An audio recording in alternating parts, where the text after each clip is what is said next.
Hi කොහොමද ඔයාලට මං හිතනවා ඔයාලා හැමෝම හොඳින් ඇතියි කියලා. ඉතින් අද වීඩියෝ එකේ මුලින්ම පෙන්වන්න හිතුනේ මේ මොනවද කියලා බලන්නකෝ. මේ තියෙන්නේ මල්බෙරි. මල්බෙරි කියලාත් කියනවා සමහර අය ඇඹිල්ල කියලාත් කියනවා. ඒ වුණාට මේක ඇඹිල්ල වර්ගයට අයත් වෙන ශාකයක් නෙමෙයි. මේක මල්බෙරි වර්ගයට අයත් වෙන ශාකයක්. මල්බෙරි වලත් තියෙනවා ප්‍රභේද ගොඩක්. ඒ කියන්නේ චීන මල්බෙරි, වයිට් මල්බෙරි, කළු මල්බෙරි, රතු මල්බෙරි, අප්‍රිකානු මල්බෙරි එහෙම කියලා වර්ග ගොඩක් තියෙනවා. ඒකෙනුත් මේ තියෙන්නේ රතු මල්බෙරි කියන එක. මේක අර චූටිම කාලේ ලා කොළ පාටට වගේ හැදිලා ඊට පස්සේ මෙහෙම රෝස පාටට වගේ ඇවිල්ලා ඊට පස්සේ රතු පාට වෙලා දම් පාට වගේ වෙන්නේ හොඳට ඉදුණට පස්සේ. ඉතින් මේවා අපේ පැත්තේ නම් මම දැකලා නෑ. ඒ කියන්නේ අපේ ගෙදරවත් නෑ. අපේ පැත්තේ නැහැ මේ මල්බෙරි ගස්. මම මෙහි ආවට පස්සේ තමයි අහලා තිබ්බට දැක්කේ. මේක ගොඩක් මේ ඇත්තටම පෝෂණය වැඩි මේ දෙයක්. ඉදුණු මල්බෙරි ග්‍රෑම් 100ක තියෙනවලු කාබෝහයිඩ්‍රේට් 9.8ක් ග්‍රෑම්, ලිපිඩ් 0.39ක් ග්‍රෑම්, ප්‍රෝටීන 1.44ක් ග්‍රෑම් තියෙනවලු. ඉතින් කැලරි 43ක් අඩංගු වෙනවලු මේ ඉදුණු මල්බෙරි ග්‍රෑම් 100ක. ඒ වගේම vitamin A, B1, B2, B3, B6, B9, vitamin C, vitamin E, vitamin K ගොඩක් තියෙන පළතුරක්ලු මේ මල්බෙරි කියන්නේ. කැල්සියම්, යකඩ, මැග්නීසියම්, පොටෑසියම්, ෆොස්ෆරස්, සින්ක් සහ සෝඩියම් යන khනිජ වර්ගද අන්තර්ගතයිලු මේ මල්බෙරි වල. ඉතින් ගොඩක් ගොන කෑමක් මෙහෙ නම් ඒ කියන්නේ චූටි ඉත්තක් හැදුවත් ඉක්මනින්ම පැලවෙන જાතියක්. ඉතින් මම ඒ ගැනත් පොඩි විස්තරයක් හොයාගෙන ඔයාලත් එක්ක ෂෙයා කරගන්න හිතුනේ. ගෙදරක පැලයක් හිටව ගන්න එහෙම නැතිනම් මොකද දැන් අර කඩේ මේවට කිසිම පොහොරක් එහෙම ඕනේ නැහැනේ. නිකම්ම හිටවුවාම පැලවෙනවා. ඉතින් සෞදි අරාබියේ හැදෙනවා කියන්නේ අනිවාර්යයෙන්ම ලංකාවේ වගේ හැදෙන්නේ නැති වෙන්න විදිහක් නැහැ. මමත් ආසාවෙන් ඉන්නවා ගෙදර ගියහම මේන් පැලයක් හොයාගෙන හිටවන්න. ඉතින් ඊට පස්සේ මමයි මගේ යාළුවයි මල්බෙරි ටිකකුත් කඩලා අපි ඒව ලුණු දාලා කනවා. රසයි. ඒ කියන්නේ අපි හිටවපුව නෙමෙයි. මේ කම්පවුන්ඩ් එකේ තියෙන ගස්වල හැදිච්චා. ඉතින් එහෙම කඩාගත්තට මොකුත් ප්‍රශ්නයක් නැහැ. ඒ හින්දා අපි කඩාගත්තා. මම දැක්කා සිම්පල් ලයිෆ් විත් අවිෂ්කාගේ YouTube channel එකේ එයා හදනවා හරිම ලේසියෙන් රෝල්ස් හදන රෙසිපි එකක්. ඉතින් මට ඕක එදා දැක්කමත් හිතුණා හදන්න ඕනි කියලා. ඊට ඉස්සරත් මම රෝල්ස් හදන රෙසිපි ගොඩක් දැකලා තිබුණා YouTube එකේ. ඉතින් මට අද හිතුණා මේකත් දැක්කට පස්සේ අනිවාර්යයෙන්ම හදන්න ඕනි කියලා. ඒක මට හරිම සිම්පල් ලේසි කියලා හිතුණා හදන්න. ඉතින් මේ කරි එක නම් ඉතින් හදාගත්තේ ගම්මිරිස් ටිකක් වැඩිපුර දාලා අල දාලා ටෝනා එකක් දාලා තමයි හැමෝම දන්නවනේ ඉතින් ඒ කරි එක හදාගන්න විදිහ. ඉතින් ඒ විදිහට තමයි හදාගත්තේ. ඊට පස්සේ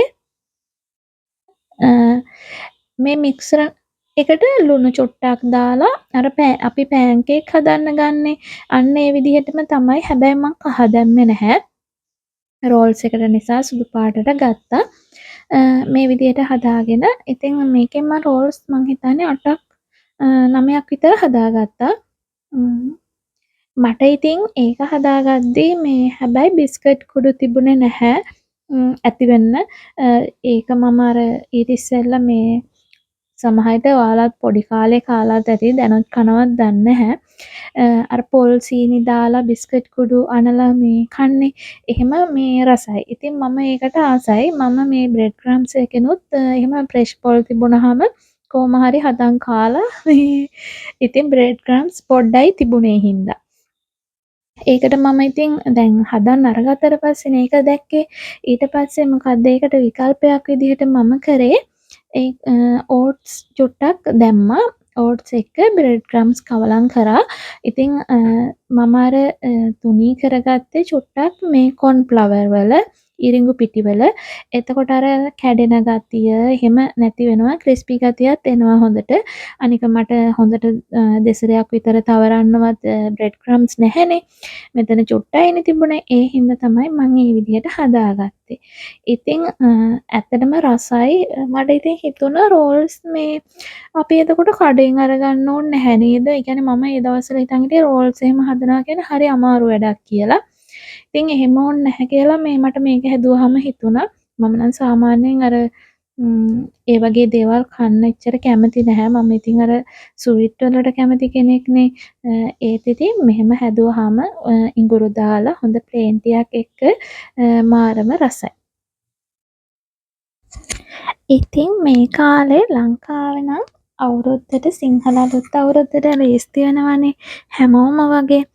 ඉතින් වීඩියෝ එහෙම දකිද්දි ගොඩාක් මිස් වෙනවා ඉතින් ලංකාව. මොකද මම ගොඩ කාලෙකින්ම අලුත් අවුරුද්දට ඉඳලා තියෙන්නේ එකපාරයි.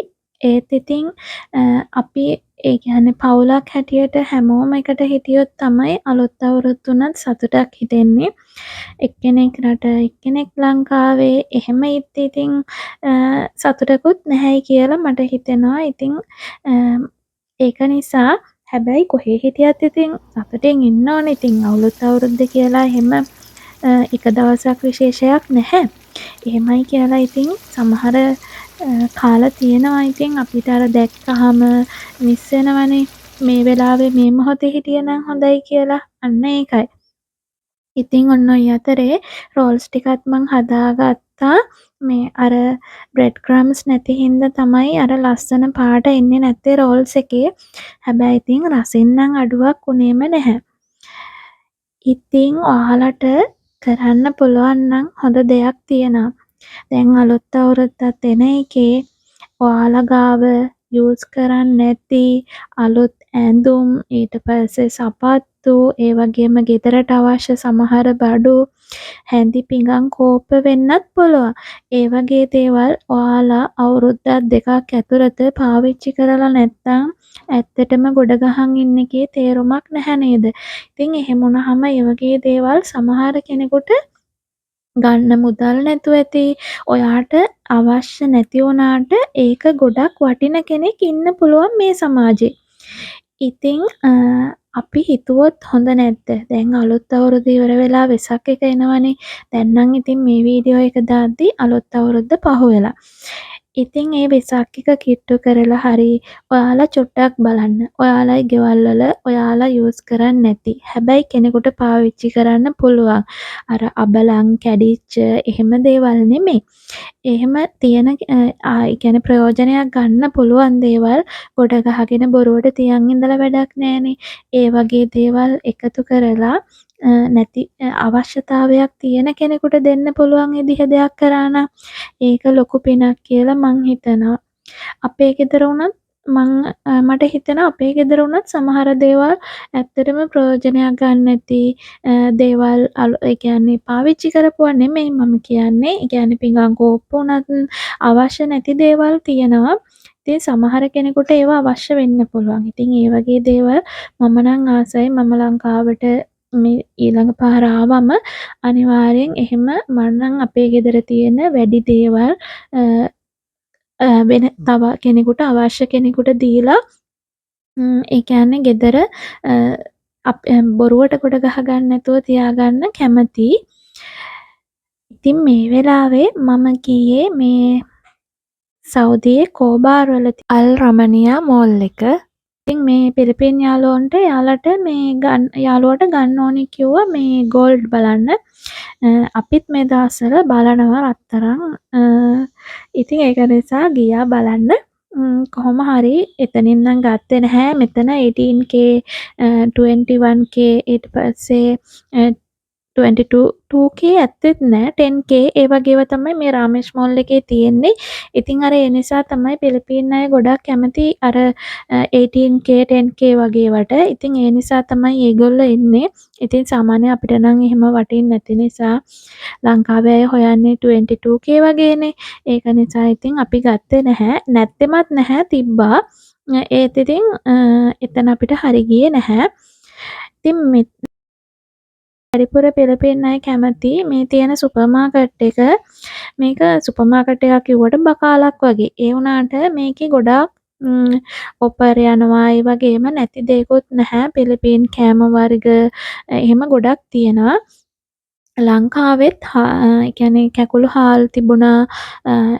ඒ වගේ මේ පොල් කිරි පැකට් ඒ වගේ දේවල් මයිලෝ ඒ වගේ අර අපි ලංකාවේ යූස් කරන දේවලුත් ගොඩක් ඉතින් මෙතන තියෙනවා. මම නම් එච්චර ආස නැහැ මෙතනට එන්න. ඒ කියන්නේ තේරුමක් නැහැ. ගොඩක් දුරයි. ඒ කියන්නේ අපිට මේ දමම් එකේ ඉඳලා අපිට කෝබාර් එකට දුරයි.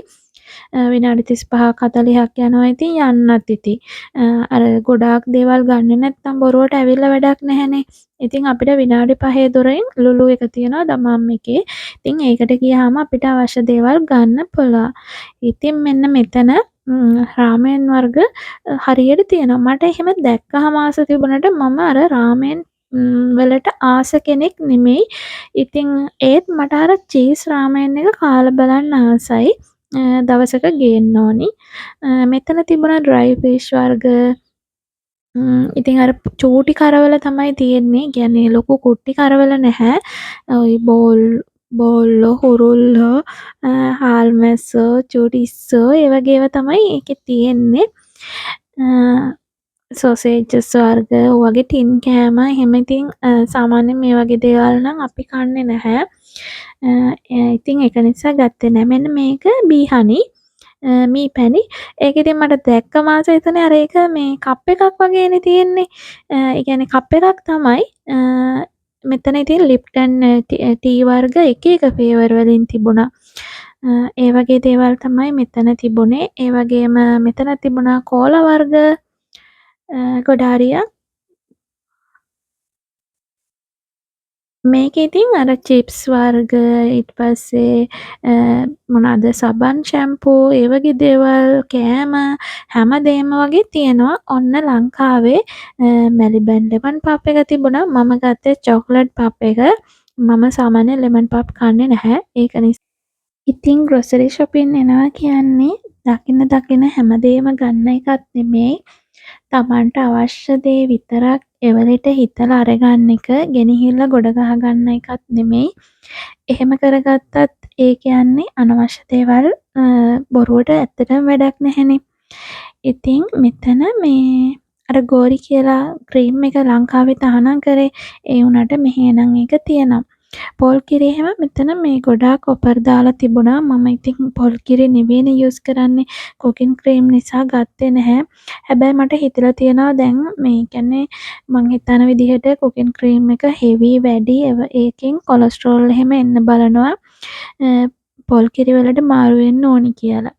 මේ තියෙන්නේ ලංකාවේ රතු හාල්. ඒ කියන්නේ රතු කැකුළු කියලා අපි කියන්නේ.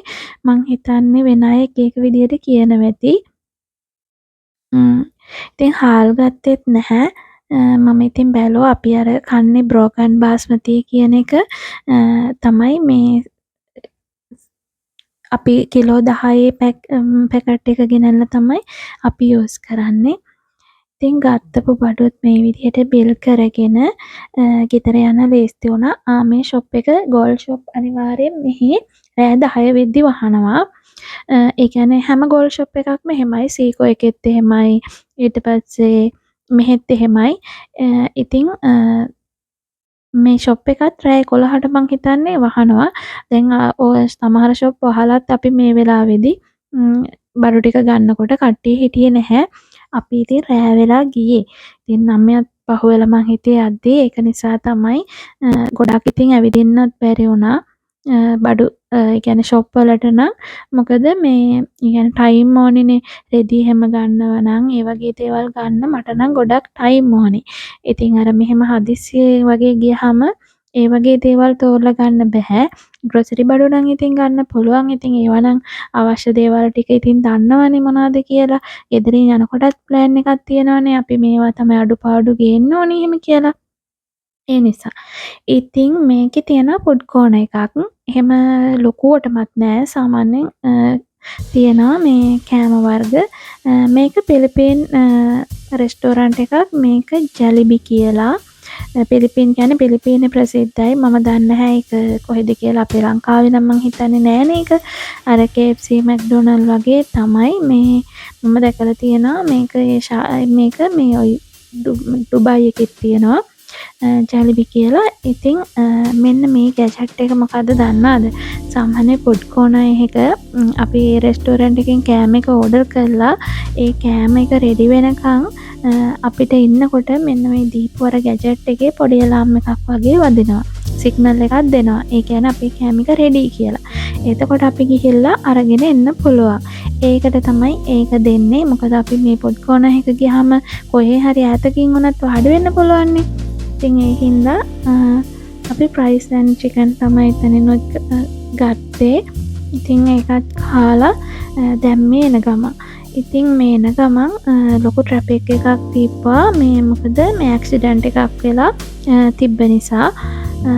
ඒකයි ඉතින් ගොඩක් එතනත් පරක් වුණා අපිට මේ හයිවේ එකේ. ඉතින් දන්නවද ජීවිතේට මොනතරම් ප්‍රශ්නාවක් කවදාවත් ඒ ප්‍රශ්න වලින් පැරදෙන්න එපා. ඒ ගැන ඒන හැම ප්‍රශ්නයක්ම ජීවිතේ හදාගන්න ලැබෙන අවස්ථාවක් විදිහට හිතන්න. ඉතින් ජීවිතේ ඒ විදිහට ගෙවද්දී අපිට දුක් වෙන්න තියෙන, පසුතැවෙන්න තියෙන කාරණා අඩුවෙයි මට හිතෙන්නේ. මොකද මේ ලෝකේ හැමදේම සුන්දරයි කියලා හැමදේම නෑ. හැම දෙයකින්ම සුන්දරත්වය දකින්න අපිම හුරු වෙන්න ඕන. මොකද සතුට තියෙන ජීවිතේ අපි අතේම විතරයි. ඒක ඉතින් කාගේවත් මත්තේ නෙමෙයි. අපි තමයි අපේ සතුට හොයාගන්න ඕනි. ඉතින් අදට ගිහින් එන්නම් ආයෙත් දවසක වීඩියෝ එකකින් හමු වෙමු. මාත් එක්ක රැඳිලා ඉන්න ඔයාලා හැමෝටම ගොඩාරියක් ස්තුතියි. ආදරේ හැමෝටම.